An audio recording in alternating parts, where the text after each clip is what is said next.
Bonjour à vous, bienvenue aujourd'hui pour ce nouveau temps de partage, une pensée pour vous, pour moi, aujourd'hui. Cette pensée est celle-ci, nous sommes destinés à vivre une vie nouvelle. Et j'aimerais poser cette pensée sur une base de la parole de Dieu, de la Bible, et lire avec vous un texte dans la deuxième épître aux Corinthiens, au chapitre 5, et au verset 17, il est écrit « Si quelqu'un est en Christ, il est une nouvelle création, les choses anciennes sont passées, voici, toutes choses sont devenues nouvelles. Amen. » Si quelqu'un est en Christ, il est une nouvelle création, les choses anciennes sont passées, voici, toutes choses sont devenues nouvelles. Dieu a envoyé son Fils unique pour que nous soyons sauvés dans le ciel, que nous ayons la vie éternelle, l'assurance d'aller et de passer avec lui l'éternité, mais aussi pour que nous vivions ici-bas une vie nouvelle. Jésus est mort et il est ressuscité pour cela.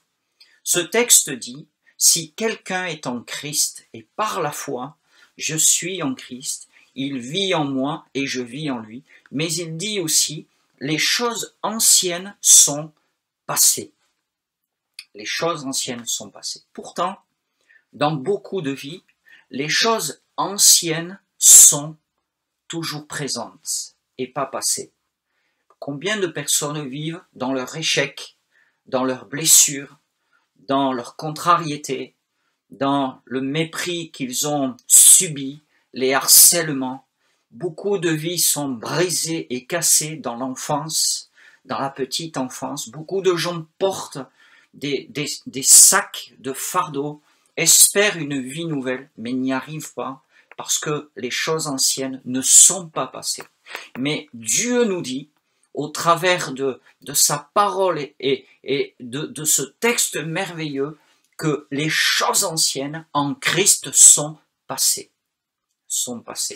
Pourquoi tant de vies de croyants ne sont pas dans leur passé mais toujours présents? J'ai noté quelques points, parce que beaucoup de croyants, quand ils se donnent au Seigneur, ne déposent pas tout. Et il faut un travail dans le cœur pour qu'on arrive à tout poser. Tout ce que nous sommes, tout ce que nous avons vécu, il faut tout poser. Il faut tout poser et il faut tout donner. La deuxième chose, c'est que il y a des vies dans lesquelles le passé est toujours présent, les blessures sont toujours là parce qu'il y a un blocage au niveau du pardon. Le pardon n'est pas facile. Le pardon, c'est aussi parfois un processus, mais c'est un acte d'obéissance, plus qu'un acte d'émotion, un acte d'obéissance. Jésus nous parle du pardon et il nous dit que si nous pardonnons aux hommes leurs offenses, notre Père Céleste nous pardonnera aussi nos offenses. Soyez encouragés. Autre chose, beaucoup de gens vivent le passé présent parce qu'ils se laissent submerger par les émotions. Les émotions, c'est une vie dans la vie émotionnelle.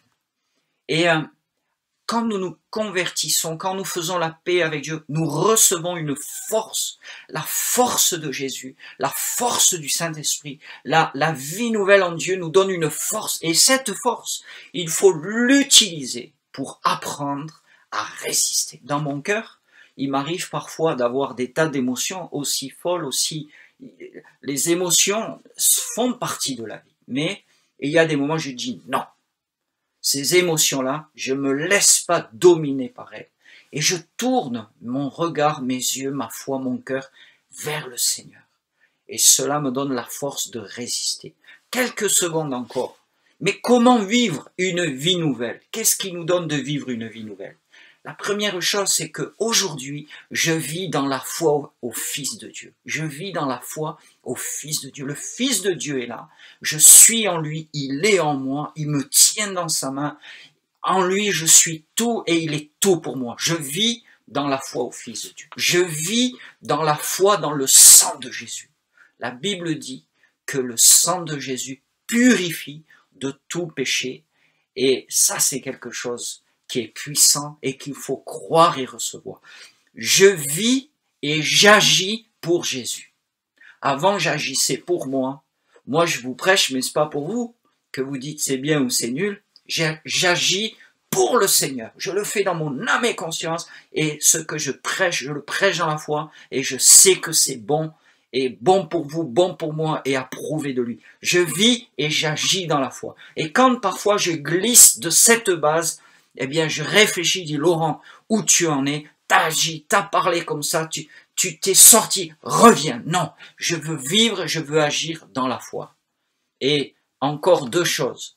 Je vis et j'agis dans la grâce. La grâce de Dieu, on en a parlé dans une pensée précédente ou prochaine. Et la grâce de Dieu qui a été donnée pour moi, je vis dans cette grâce aussi pour les autres. Apprendre à faire grâce aux autres, c'est quelque chose. Et je termine.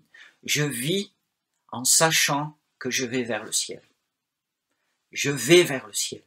À cause de cela, en Christ, les choses anciennes sont passées et toutes choses deviennent nouvelles. Soyez bénis, que le Seigneur vous encourage et vous remplisse de lui. Amen. Au revoir.